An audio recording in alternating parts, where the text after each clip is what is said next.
Hey y'all, it's Jenni Moseley, and we are here live with the Elevate Effect. It's time to take the dental field to a whole nother level.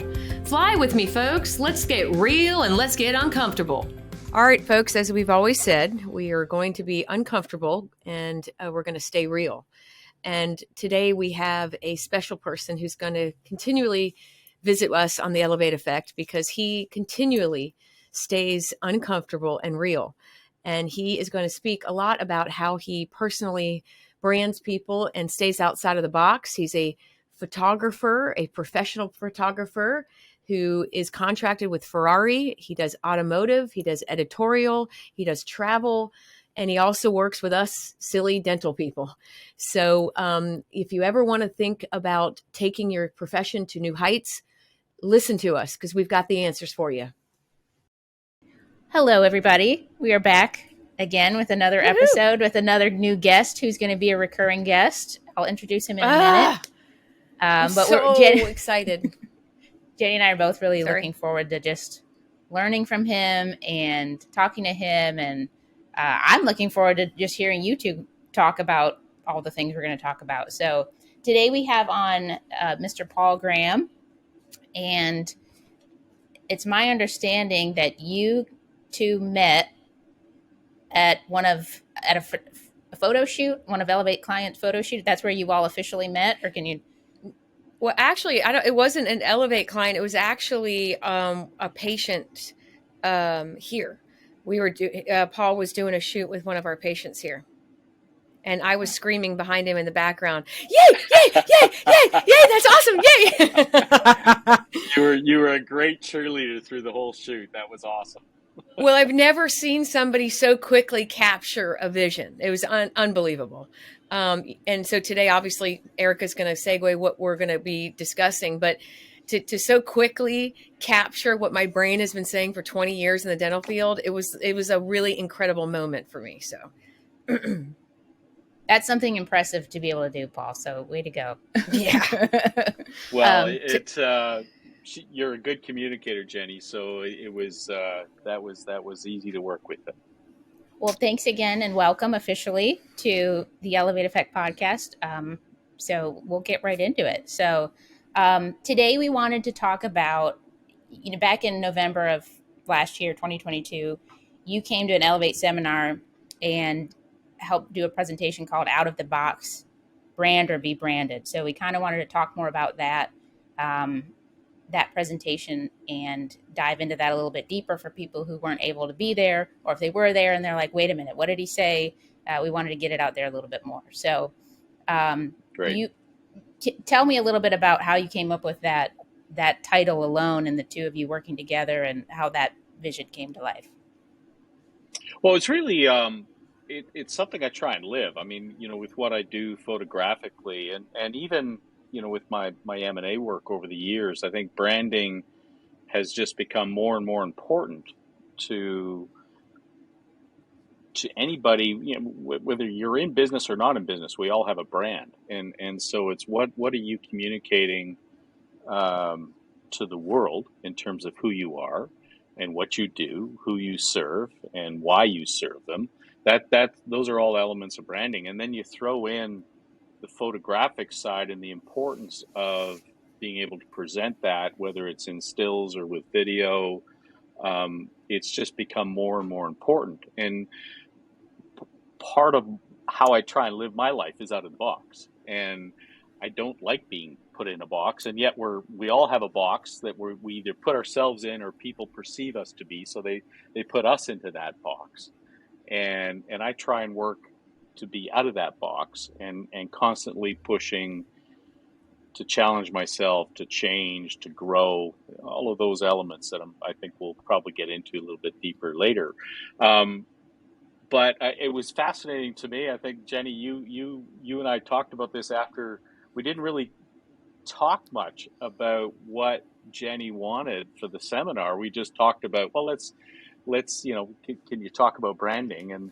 And so the out of the box thing was a very natural thing for me to talk about. And then lo and behold, I mean, Jenni was bouncing up and down, I think, a little bit when we got into this, because it just sort of connected well to what you were trying to accomplish with the conference and what my message was. Yeah, I mean, it's interesting because the Elevate effect, right? Not a lot of people want what Elevate has, but not a lot of people want to do what it takes. And so there's not a lot of people that tend to they either come to it and they don't tend to stick it out, or they're scared to start it. And so when you go to these seminars, they are the people that are there. They're there for growth. They're there for change, but there's still a little bit of fear. And when you I mean, and it chills, right? I mean, you said the things that some of these guys needed to hear by somebody else other than me. And for credibility purposes, for, reassurance, for somebody out of a different profession that is saying exactly what I'm saying in the profession. And so, dentistry is a box, period, end of story. And to think that we're able to take these people and let them be a dentist stuck in a box, getting out of it, is an incredible feat. It's almost impossible. And we are working together to do that. And man, it's been an incredible ride. And when you brought it out, I mean, so many people at the end of even just before your presentation, after the video, were just like, whoa, whoa, we have missed the boat here. I mean, we've obviously proved it even with Ryan. I mean, for us to take over a dental practice of a very long reputation of 30 plus years, of a very, very respected individual, to get this young kid that comes out to have the same level of acceptance. If I didn't find you, Paul, I don't know if I would have had somebody who had been able to do it with me. Because when I open my mouth and say what I want to do, people are like, "Are you out of your mind? Like, it's dentistry. What's wrong with you?" I mean, and I'm like, "I want to talk about his shoes." And they're like, "What?" And the fact that you made it come to life and proved that there's more to it than the dental box. And it's just been incredible. I cannot wait to see where else we go. So I'm looking forward to it. And you have an incredible message and an incredible vision for what you're bringing to your clients. And so it's marvelous working with you on that, and to have that kind of just mutual understanding of what that means. And you hit on a key point. Most people are fearful to move out of that box, and it takes commitment and time and some courage, in many cases. So I think you've done an amazing job with your clients of moving them in directions that they may never have thought would have been possible for them. It's funny, as we move through this, not even today, but just even in the future, we talk about the Elevate effect is that whole balance as much as you can, to have spiritual and mental and physical and professional, and get all those components in your life have to have a section. And it was really interesting because, when you answered the question, and Erica asked a question, which we tend to like to interview, and as you know, and your answer was the complete opposite of mine, but it meant the same. And it was really incredible. I'm like, gosh, and I can't wait to get to that. And again, well, I was going to say, I squirrel a lot. We loved your answer so much that we almost want to make it its own podcast on just that alone. Right. Well, because you and I could go. Boy, there is a lot that we could do with that. Just that alone, I think, could be its own episode. So we might not get to that today, but we will get to it at some point. Fair enough. So for today, you guys talk a lot about the box that people are in. So if somebody was listening to this and thinking, well, how do they know what box they're currently in? Can you talk more about what that means? Well, I think there's a duality to a box, right? There's, and I touched on this earlier, in that there's a box we put ourselves in. How do we perceive ourselves? And then there's a box that people like to put us in. For example, well, you're a dentist, therefore you are this. And that dentist may be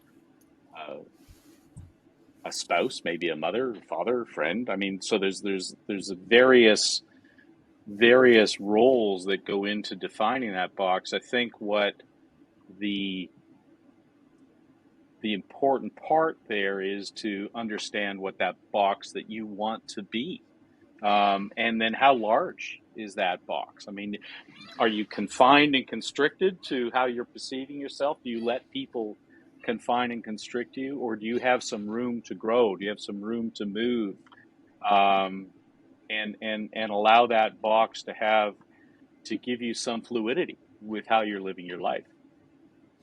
It's interesting. As I'm just thinking of like team members that we coach through this, not just necessarily dentists. What you just said was, I'm thinking of a person that's listening and saying, okay, in my role in the dental office, how do I learn how to get out of my box in a role? Because you tend to feel like your role puts you in a box. And that's what the Elevate Effect wants to influence people to do. That's that piece where even in sales, which is really cool. It's like I was so proud. Bree, we did a podcast a couple weeks ago and talked about how to incorporate all the sections of your life in spiritual, all that kind of stuff, and utilize that. That's sometimes getting out of your box, being humble to go, connect with somebody on your own personal experience. Like you said, the fluidity of being able to go, okay, this is what I am as a role, but as a person, what can I bring in as my other parts to my person to actually make my role get a little bit outside of that box? And that's I think the shift for people, Paul, which maybe you can talk on, is they feel like in their profession, it's weird. They feel like, well, no, I'm this, so I have to be this. And it's like, well, yes, you do, but you can add components, like even go into your gallery, you have a contract and you work with Ferrari, but that doesn't mean that you aren't going and doing a personal photograph of somebody and utilizing some of that same component, and you're outside doing something completely different. So, it's like connecting those to just a dental employee is really incredible, because they tend to feel like, how do I do it? Well, and I think, you and I have had a couple of 2 or 3 or 4 shoots now with some of your clients, and it's something I try and do even photographically, is understand what are they outside of that dental smock. What do they enjoy outside of that dental office, and try and take them out of that environment. I mean, it's so often with doctors and lawyers and people that I do of that professional nature that we do portraiture for, you want to be in the boardroom with the suit and all buttoned up, and I really work hard to get them out. And we've had a couple of great examples of some really fun shoots that really let the personality of your clients come out in those images, in an environment that is not their clinic or the dental office, and I think at first probably was a little uncomfortable for them to be. I mean, very. How many dentists do you know that agree to go to a dark, dingy, alley pathway and spend a couple hours there, shooting, and yet at the end of it, I think he had a good time, and those images, from what I understand, were pretty popular for him. So yeah, that's taking that risk and getting out of that box. It's like, just to give you a piece out there, people listening. I mean, you're getting people like in dental and in sales and things like that. You tend to, get a lot of people calling for specific services that get you stuck and so when you do this type of branding photography, it gets people to call for stuff that they would never before call for, which is just like, hey, I saw this guy, he looks really cool, he doesn't look like a dentist, this might be where I need to be. We have a guy right now that came from Hilton Head because of the one shoot where, the one, I don't know if you remember it, but it was Ryan in his white antique Porsche, where we had yeah. And he goes, look, that guy, he's got style, so he must do dentistry a certain way. And he's in treatment now. I mean, you're getting, if the people can hear us, it's truly, you're still a dentist. Ryan's still a dentist. The box is still there, but we're building all the components around him that he actually flourishes in, which is his social life and his antique things and his desires. And we're still honing His in and letting shoes. people know his shoes. I mean, and I'll tell you what it's done, Paul. And I hope I hope people out there understand and hear. He has become more confident in the room. He is now utilizing what we have brought out in him out there to connect in the room. Like now he'll go in a room. If a new patient or patient has a pair of shoes on, he'll go, "Hey, I just got this shoe," or "Hey, this tie." I mean, it's really taken even just him as a person to a different level. And I think, I mean, you've hit on a really important aspect of getting out of the box, if you would, that way, in that those patients will appreciate and respect and trust your client, and Ryan in that case, as a human being, because they see them more, right? So he's just become more than just a dentist. He's actually somebody that they think is very cool and very relatable, and will trust them with their dental work. And so, I mean, that's a key element, I think. Well, what's really interesting is the Ryan, even too, like if you're a dentist out there or even any profession and you feel, sometimes I think, I can only speak dentistry, and Eric and I have license as well. You feel a sense of responsibility because you are their provider. And sometimes that creates a stress when you take care of somebody. And Ryan is a more highly stressed type of individual in the practice. And I believe when people come to him from those photo shoots rather than coming to him for the dentistry, he is a different provider for them. He is a cooler, calmer provider, man. It's incredible to watch. Like Eric can speak to it too.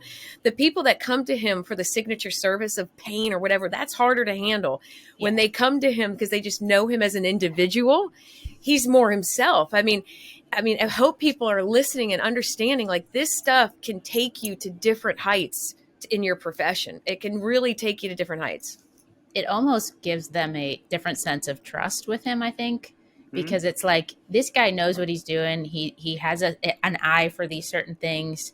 He's interested in this, so I know he's looking for this, if that makes any sense. But it almost creates a layer of trust there in a different way, that they have confidence in each other that whatever the patient's looking for, he's going to be able to deliver. So it's like, you got this, I got this, let's do it.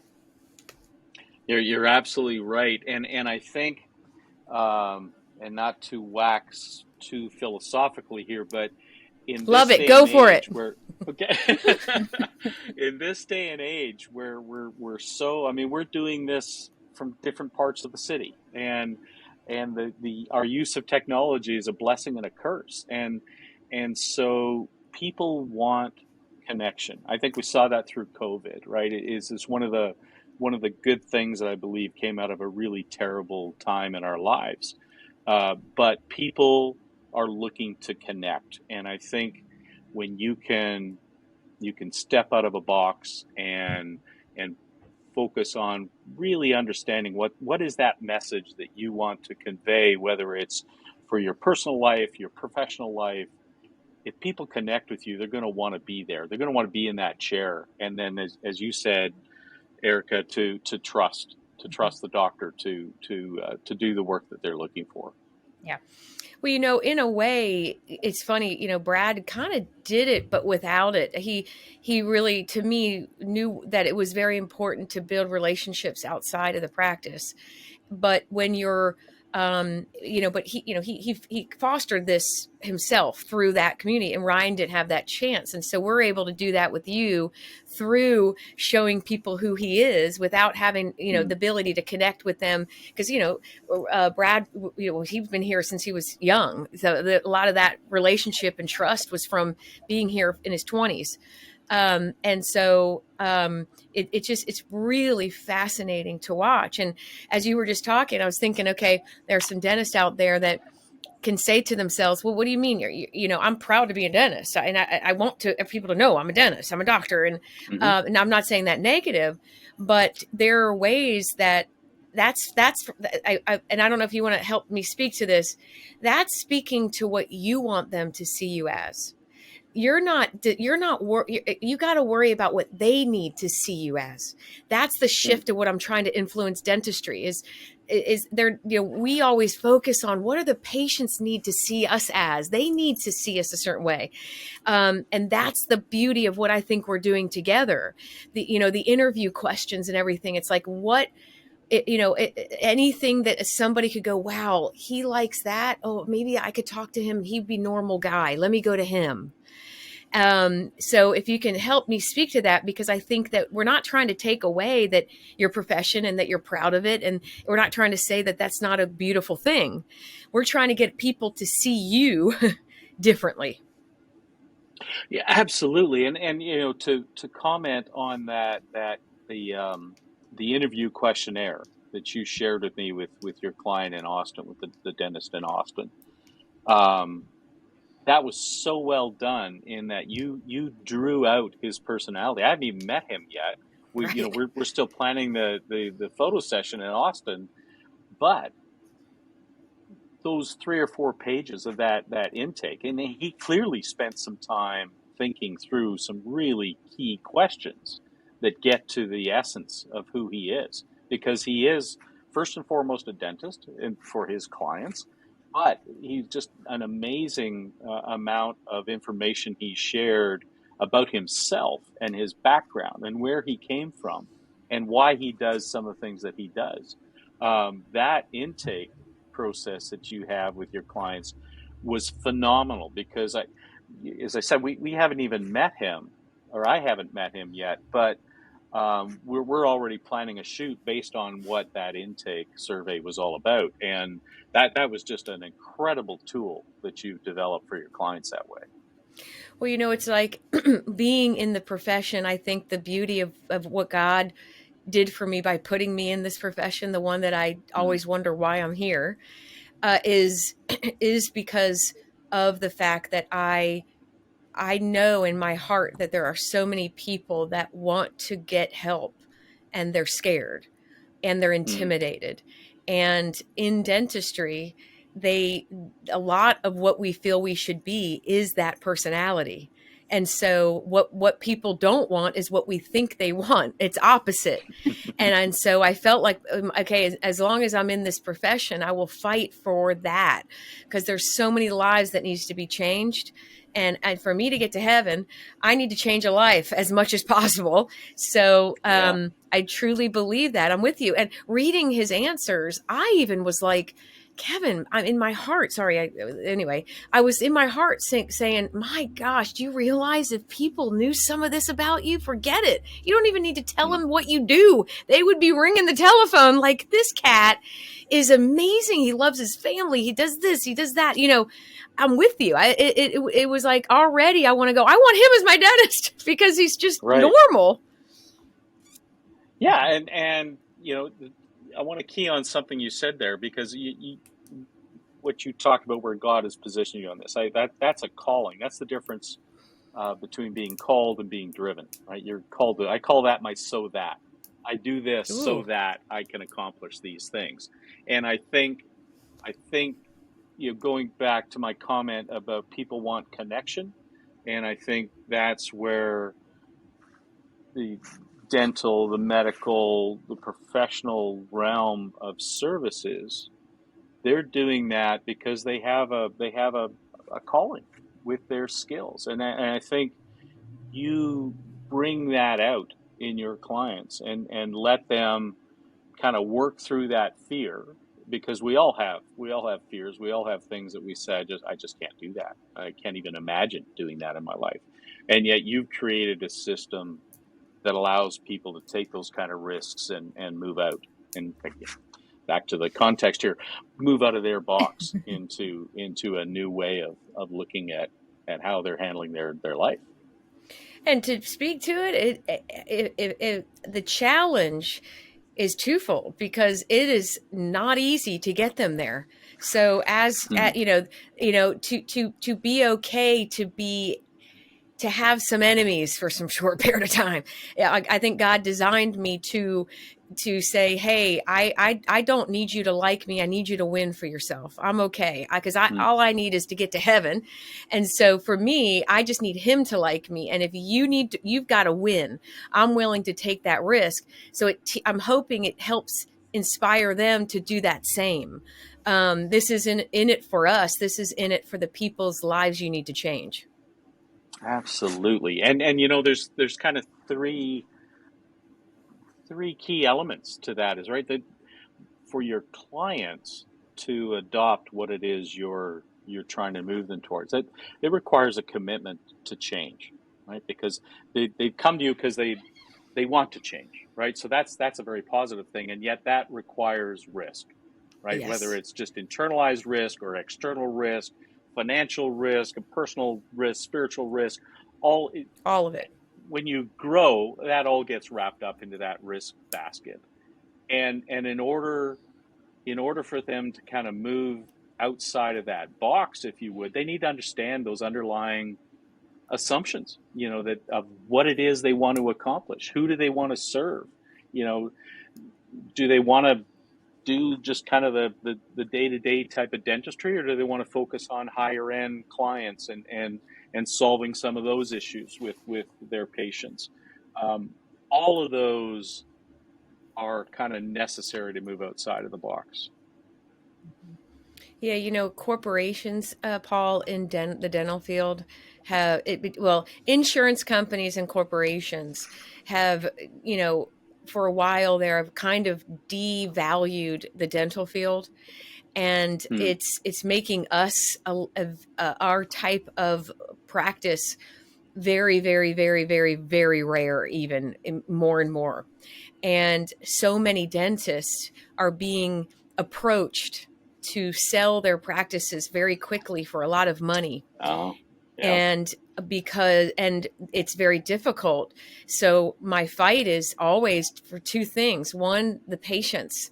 They need us around. Okay. And two is, do you want to go out like that?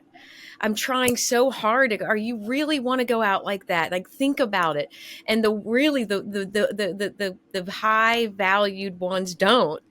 But if you don't have somebody standing there saying, listen, you know, remember why you're doing this. Are you doing this just for the dollar? If you are, then yeah, go for it. If you're not, you know, remember. And I think what you and I are doing is giving them another purpose, is making them feel like there's more purpose in it. And I believe even like with Ryan and even with Brill, it's like, it gives them this whole nother thing to go, okay, I can now be another person in it. And so again, it is, you would want to cry. It's sad what's happened to the dental profession. So, you know, this stuff that I'm trying to do, and now so grateful to have God put us together, that I believe we can help keep some of this alive, because it's needed. It's really needed. If there was somebody out there listening who is thinking, you know what, I feel like I'm getting stagnant. I feel like I'm putting myself in a box. I really want to get outside of it. Or if there's somebody listening who knows you're about to come to them and just doesn't know what's coming, maybe hasn't gotten the questionnaire yet, what would you sort of advice give them to be prepared, or look out, this is coming? Or how would you, obviously the questionnaire prepares them, in my mind, it prepares them a little bit of what's coming, but what would you tell them to be prepared or expect with working with you guys? Well, let me let Paul answer that. And the reason why I want you to answer it like this, Paul, because I think this would be cool. He does this for almost every profession, right? Mm-hmm. So it would be neat if we heard from him how he prepares just any profession, so that they can know that this is getting out of the box. This isn't a dental box, right? This isn't show up with your white coat and be in the office and stand by the chair, which they might be used to. So what do you tell them and to get their mind ready for what they're about to go through? Boy, it's a fascinating thing, you know, with the work that I do with South Magazine, and they'll have like the health issue or the legal issue or the power issue. And some of the professionals I've literally worked on for 5 years to get them out of the boardroom, out of the, standing beside the dental chair or in the surgery center, um, to getting them comfortable enough with me to trust me, to let them, you know, let me take them out to wherever, wherever that, whatever their passions are outside of that, the professional box. Um, it just takes time and trust from my perspective on that. Um, and I still have some professionals I'm still working on after 5 years of trying to move them in that direction. So I think the big thing there is one, a number of big things, I guess. So one is listening to them, hearing what's important to them, what's important in their lives, getting them to open up about who they are, much like you do, Jenny, with that intake interview. I do that with just about everybody I photograph, and spend time before the shoot of understanding who they are and listening to them. And then just developing that relationship and that trust to create a shoot in which the perception that they have of themselves is consistent to who they are, and yet opens up the door a little bit for people to see that they're not just a dentist or a doctor or a lawyer, that they actually have a life, they have a family, they have other passions. And so, shaping those perceptions in the shoots is important, and it's a very personal thing for them, and I never take that for granted. It's they've got to be comfortable to allow that kind of communication to occur and to allow the shoot to kind of progress, and the more comfortable they are, the better the images look, the better they look. And I work at kind of moving them outside of that groupthink, or that, well, everybody else does their pictures that way, or they brand themselves this way, so I'd better do that too. I really like to kind of work with people to kind of move them out of that kind of group type of thinking, and adopt more of who they are. That's a long-winded answer. I'm not sure I answered your question. Well, you know what I would love to add to it. You said something at the beginning. The platform is also helpful. Like Michael, I've actually asked him to join me one time, and it would even be cool if he was on when you were on too, because Michael, I do believe that South Magazine? Brooks from South Magazine. I apologize. Thank you, Erica. He's like, because I said, a lot of magazines also, I mean, his platform allows you to be creative, and he actually invites the edginess. And so for like, there are some dentists out there that say, look, magazines don't work. And I had him said to me for years, magazines don't work, Jenny. Okay, well, no, it's not the magazine's problem. It's the messaging problem, in my opinion. And we fix that, and we've proved that now, as to even with bringing you on, but there are guys out there that we're about to work with. That's some of the battle is, well, there's no magazine out there, or it's and so it's like, well, wait a second. I remember I took Michael to lunch, and because I had to, all he knew was what this was, and I took him to lunch to the vault up the street, and I brought Ryan, and I just started to talk to him about what really is what we want to do and how we want to do it, and his openness and his ability to allow for us to be creative, that does help as well. So what would you speak to? Like, let's just say there's a community, there's an area that we go to, and there's not a magazine like South. What would you say that could be some venues or platforms that they could use these shoots in order to still grab a community? Well, I think it's one of the amazing things of technology today that we have in that there is so much that can be done with images, whether it's on Instagram, Facebook,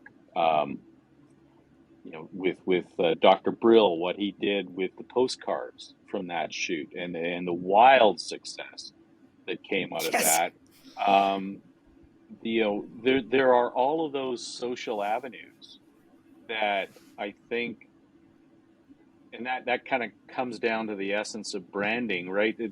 It's such a common, as is out of the box as well, but it's a common catchphrase today that I think we've just scratched the surface of how we can use technology today, whether it's print, video, all of that, the stuff posted on there. I just think we're scratching the surface yet, and there's a lot more that can be done. So, if there isn't a South magazine, in wherever else in the United States, I think there's other opportunities that can be taken advantage of, that can be used to get a message out there.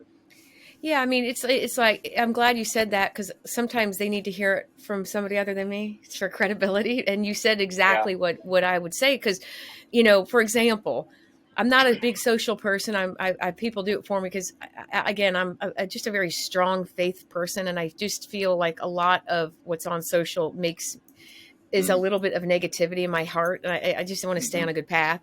But with that being said, it's really interesting. If you see somebody that has something popular happen out there on Instagram or TikTok or whatever it is, it's usually something about them getting outside of their box. It's a dance. It's an uncomfortable move. It's something outside of their box. You don't see somebody with veneers, a before and after, blasting on social. You see somebody dancing with their booty in the air, right? So it's like, why not follow that?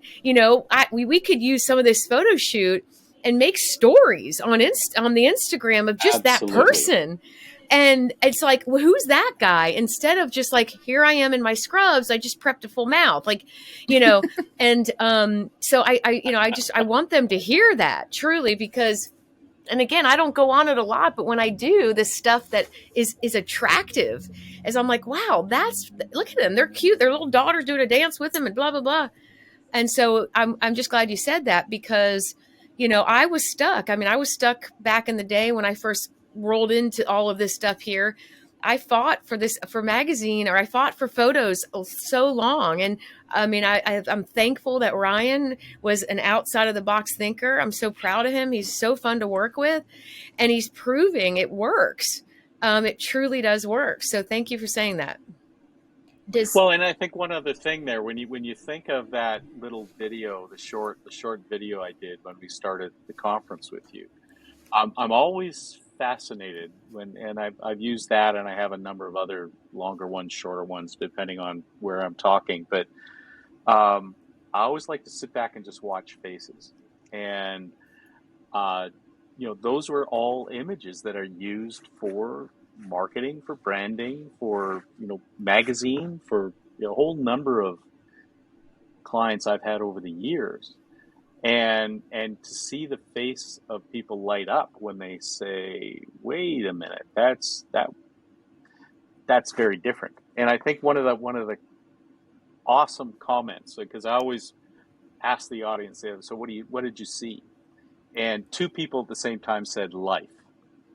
Right? And I thought, well, that is about the perfect answer I could have asked for. I couldn't have prompted anybody any better than that, because that's I think that's what the essence of what we're talking about here, right? Is taking a life and sharing it and using that communication to serve clients, patients. Gosh, that's such whatever that is. That is so beautiful, because and I don't know if we want to write this down for me, Erica, because what he just said I use somewhere, because I just saw a vision. So when they said life to you, and a patient that is struggling at home in pain, can't eat, and embarrassed and high fear, they want to see life. I could cry right now, because they want to see life. They don't want to see teeth. They don't want to see that. They want to see life. That's what they're going to go, okay, I think I can go there. That feels comfortable. That feels safe. That doesn't feel sterile. That's such a beautiful thing. And again, visionaries can think that way. And some people can think I am a nut job inside of a very strict profession. but I believe in this so much because there's so many people out there that want life, and they don't choose it because they don't see life in the dental profession. They see fear, they see death, they see pain. They don't see life, truly. So beautiful way to put that into a summary, man. Woo! Woo! I mean, I knew it. I couldn't wait for today. I'm like, gosh.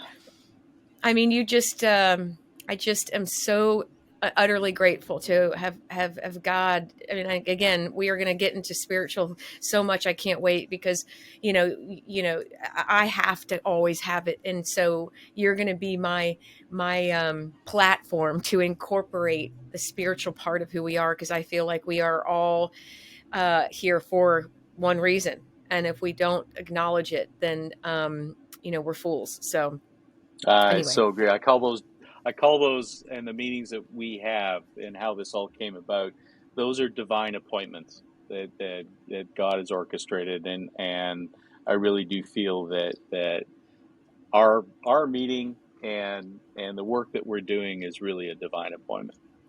Me too. Me totally. I feel like I want to end there, but right? So if I'm a dentist and I'm having a hard time answering, maybe give an example of one of the questions are, and how somebody can start thinking about just what their brand is. And then do they have to know what that is before they can brand themselves with somebody like you? I don't know how to ask that any other way. Are you asking that of me or of Jenni? Of you. You. So I think, kind of an interesting,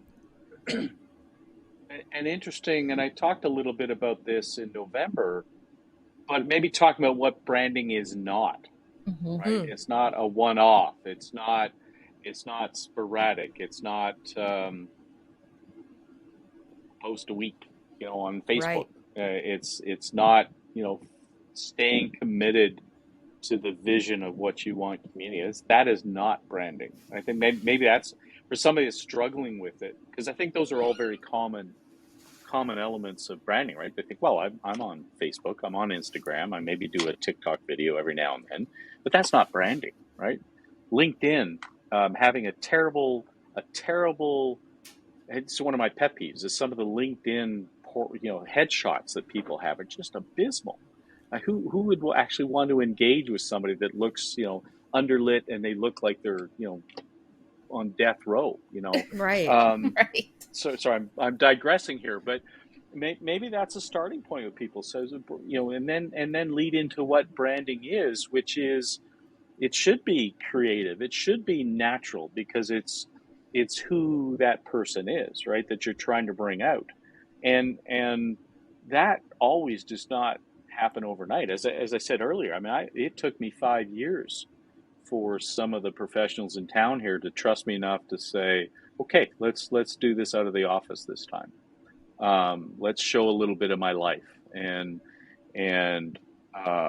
helping them figure out where their fears are, what it is that they're afraid of if they actually let that personal side come out, and then show them what can happen. Jenni, you've got some great tangible examples of what can happen when your clients are prepared to step out of the box and rethink their branding. And so by working with them, that makes that message unique to their personality, their practice, their principles, their worldview. And then finding ways to package that up and work with them to put together that message. I think that's a starting point, Erica, that many people may have to work through. Mm-hmm. Great advice is, after meeting with Paul and even doing some things with these guys and women, you can almost write down for yourself your own interview. And ask yourself questions and write them down, and ask yourself, am I walking the walk that I want to walk? And if I'm not, what is the walk I want to walk? And if those two things are different, then find somebody like Paul or like us or whoever that can help you walk and figure out how to walk the walk you want. Because if you're uncomfortable being something in your profession, but you're doing it because you love the profession, but you're not yourself, write that down. Write it down who you are, and then say, okay, how do you help me incorporate who I am with my profession? Because it's two different people. And again, we talk about elevate effect, and with Paul, we're going to go through all those sections of spirituality, mental, physical, all those things. If you're not incorporating all those in somehow little pieces in your profession, then you can definitely utilize some branding components, man, because it personally, there's things that people don't know about you yet, and then it can just take you to different heights. So interview yourself.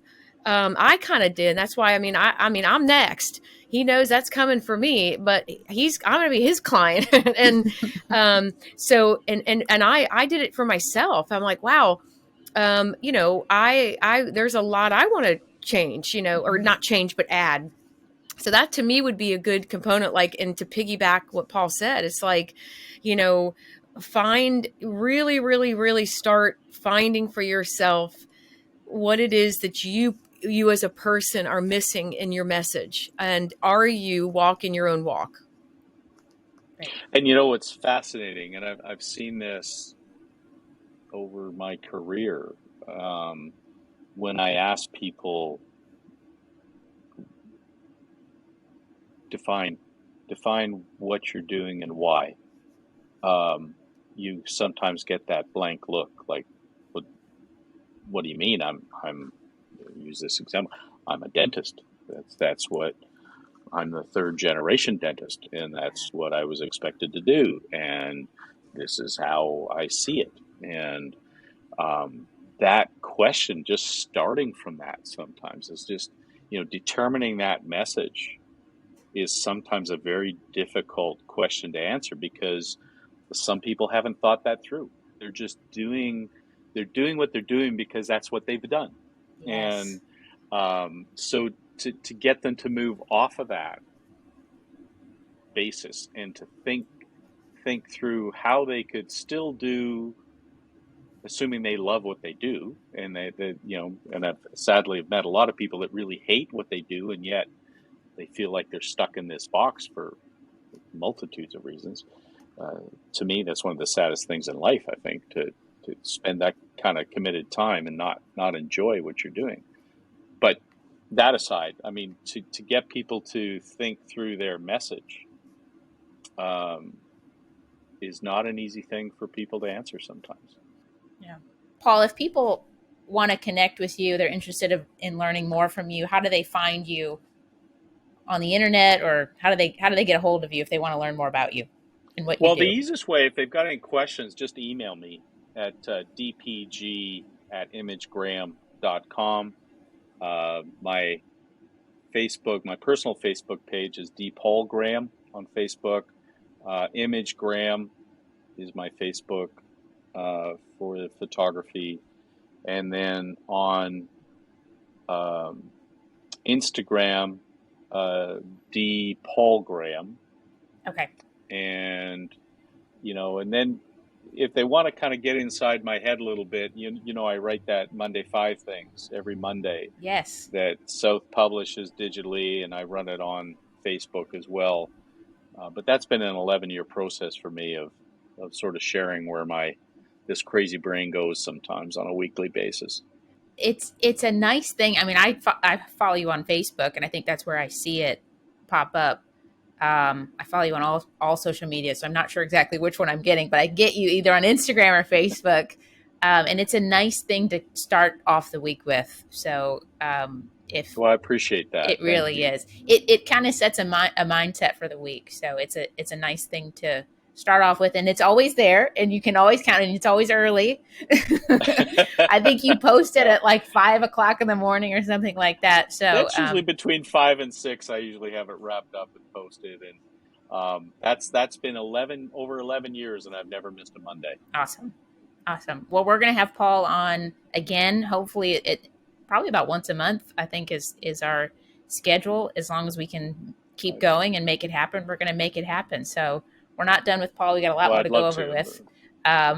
Another day. Looking forward to it. Thank you so much. It's an honor to be here. All right, thanks, Paul. Thanks for joining us for another episode.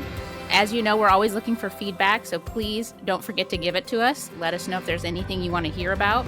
And don't forget to follow us on social media so you don't miss out on what's coming up next.